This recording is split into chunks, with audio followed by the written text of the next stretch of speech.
A palavra de Deus nos ensina a viver como crentes. Nós não estamos largados à mercê de ideias que surgem por aí afora. Nós não estamos largados, jogados aí, sujeitos a qualquer bobagem que inventam daqui e dali. Não, nós olhamos para a palavra de Deus e nós vemos os servos dele, os homens sábios que Deus levantou, os seus escolhidos que ele fez com que despontassem para ocupar um papel especial na sua história, na história que ele escreveu. E nós olhamos como esses homens agem. Nós observamos como esses homens agem e percebemos que o texto bíblico descreve essas ações com aprovação. O texto bíblico não descreve essas ações reprovando-as, não.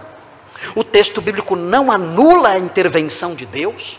O texto bíblico não anula a direção de Deus, mas o texto bíblico também mostra esses homens funcionando como pessoas normais, avaliando as coisas e dizemos: olha, de acordo com a minha avaliação, de acordo com as circunstâncias que me cercam, de acordo com o cenário que está à minha volta, usando os meus neurônios, eu chego à conclusão que a melhor coisa é irmos para lá e não para cá.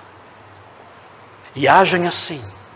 E o Senhor aprova isso, e o texto aprova isso, e na medida em que eles vivem assim, o Senhor então se manifesta a eles, e começa a guiá-los e apontar-lhes os caminhos que eles devem seguir. É muito importante sabermos isso, é muito importante.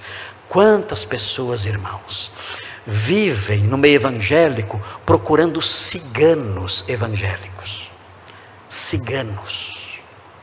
Eu soube de um caso, de um jovem, que ele me disse isso. Ele depois se tornou pastor, e um pastor de uma linha séria, e abandonou isso tudo.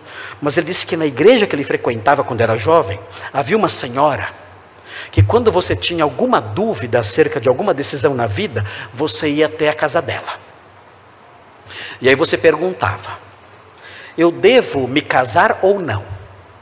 E a mulher então pegava a Bíblia, e ela ficava fazendo assim na Bíblia, sem olhar para a Bíblia: o Senhor está me revelando que você não deve casar com essa mulher, você deve se casar com aquela outra mulher, mas ela é feia, azar o seu. O Senhor me revelou agora que é assim que você deve viver, é assim que você deve agir, é assim que... E ficava fazendo isso, desse jeito. E as pessoas saíam de lá então e tomavam suas decisões com base nessa adivinhadora. Um dia, o que mais o impressionou foi o seguinte: um dia, ela era casada com um homem incrédulo. O homem não ia na igreja, era um homem ali, mundano, um homem do mundo. Ela era casada com esse homem. E um dia ele chegou para fazer uma consulta. E esse marido dela disse assim: olha, ela não está, mas eu sei fazer. Vamos lá. Eu faço a consulta por ela, senta aí, vamos lá. Ele pegou a Bíblia também e começou a revelar para aquele moço as respostas que aquele moço estava procurando. Nós contamos esses casos aqui, os irmãos talvez vivam numa realidade tão distante disso, vai pensar: isso aí não existe, pastor. Irmãos,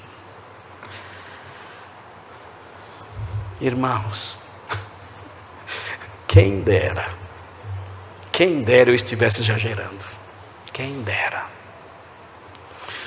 O povo de Deus é vítima de bobagens que nem as piores seitas são capazes de ensinar.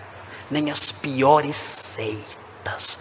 E é tão simples aprender a verdade doce, a verdade pura, a verdade sólida, que brota, que sai, que salta da Escritura, que atinge o nosso peito, que muda a nossa mente, que se instala em nós e nos torna pessoas de verdade, maduros, sérios, sábios, inteligentes, sensatos, equilibrados.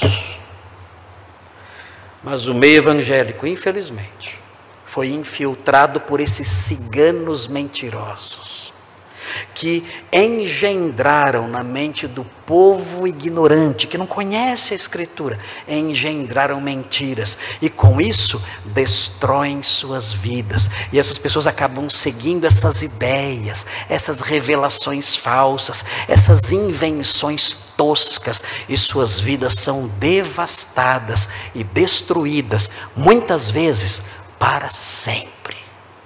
Muito triste isso. Mas quando nós estudamos o capítulo 26 de Gênesis, nós aprendemos que o homem de Deus não tem que agir assim, e não age assim. O homem de Deus é sábio, é sensato, ele avalia as coisas, ele age na solução dos seus problemas, e na medida em que ele age com sensatez e maturidade, o Senhor se manifesta a ele, e vai dirigindo aquela vida, de maneira que aquela vida se concentre na sua vontade.